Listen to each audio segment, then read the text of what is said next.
A Jacksonville mother says her 12-year-old daughter was groomed and repeatedly sexually assaulted by a landscaping employee hired to work at their apartment complex. And now she's filing a lawsuit. This allegedly happened at the Mirage on Kernan Apartments. That's on Kernan Boulevard.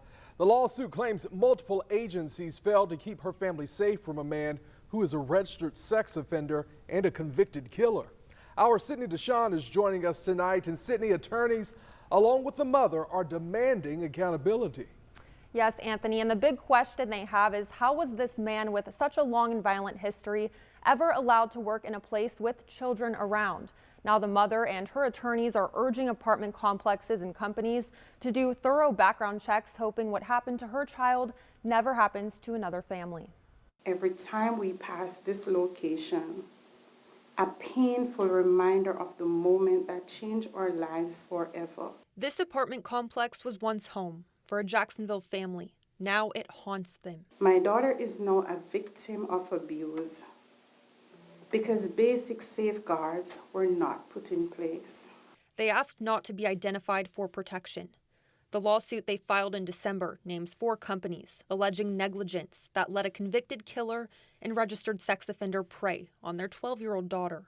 These companies, Kernan Owner LLC, Brighton Real Estate Partners, Asset Living, and DM Cone Landscaping, invited a monster, a murdering sexual deviant, into their community. According to the lawsuit, it happened in 2024 here at Mirage on Kernan Apartments, where Randy Maurice Foster worked as a landscaper for DM Cohen Landscaping.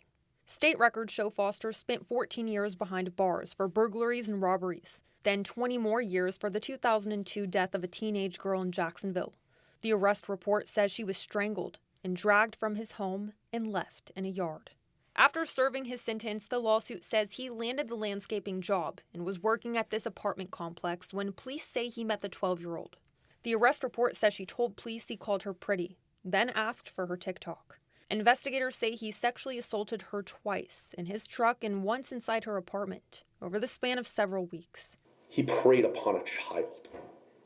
He groomed and repeatedly sexually assaulted a 12-year-old girl. Foster now sits in jail awaiting trial. He is facing 3 counts of lewd or lascivious battery, 11 counts of possessing child sexual abuse images, and 2 counts of failure to register as a sex offender. The mother and her attorneys say all 4 companies failed, from skipping background checks to ignoring his violent past in a community filled with kids. Make sure you know who's on the property and keep our children safe. We can all do better. This could and should have been prevented. We cannot undo what has been done to my family, but we can decide what happened next.